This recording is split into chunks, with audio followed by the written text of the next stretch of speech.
So what do you think about when you think of the word power? I think many people think power is self-serving.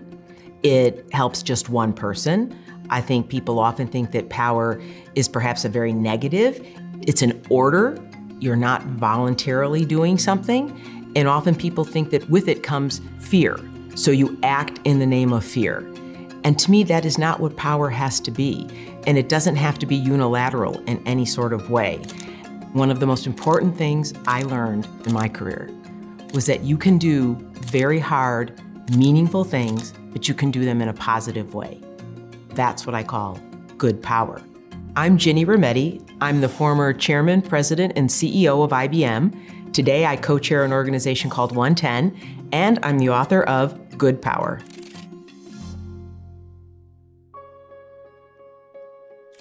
So when I think of good power, one of its important principles is to build belief.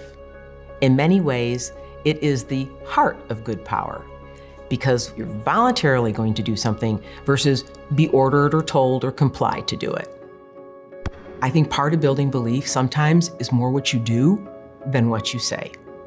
I will always remember a trip to Japan. It was on the heels of, many people might remember, Fukushima. And at the time, many people, if you were not a citizen of Japan, they were fleeing Japan.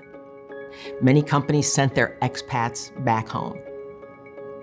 We had a very large team, 20, 30,000 people. Many did not leave, by the way. I had been assured it was safe there, but I'll always remember walking through the airport when I landed.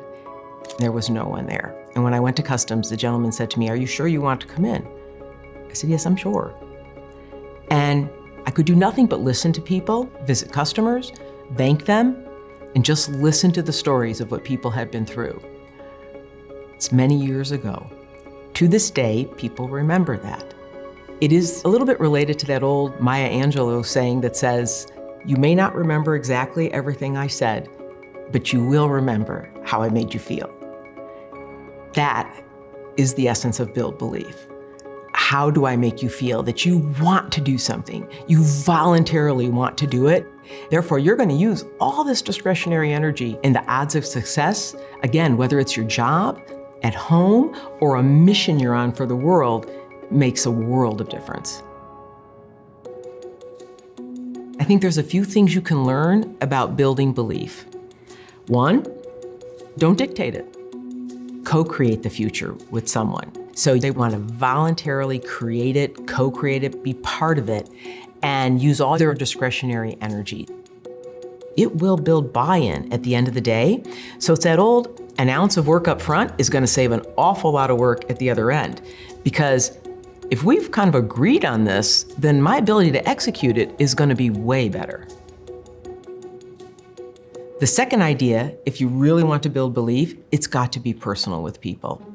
When we acquired a company called PricewaterhouseCoopers Consulting, a huge consulting firm, into IBM, at the time, there'd been probably 5 other big consulting acquisitions, had all failed.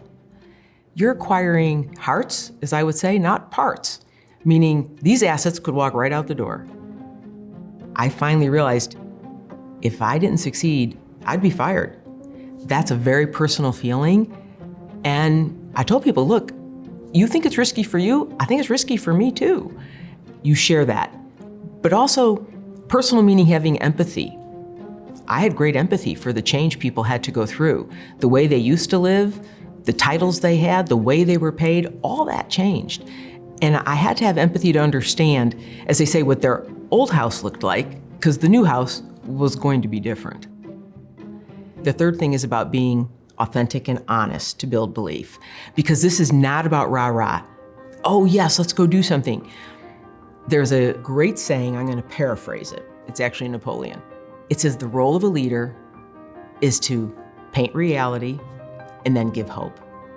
Because there's no straight road to success when things are not going well. And that idea of being really honest with people about where it was, but then either the examples and the ways and the things that could make it great, the give hope side. I have probably drawn on that thought just a million times over my career, but all that's part of building belief. I learned the most about that through my work experiences. So many of them have to do with bringing people along. In the beginning, it's really about the power you yourself have, the power of me. It's what you can change. And then as time goes on, you think about, well, I can influence more than myself, and maybe it is about doing things with and for other people.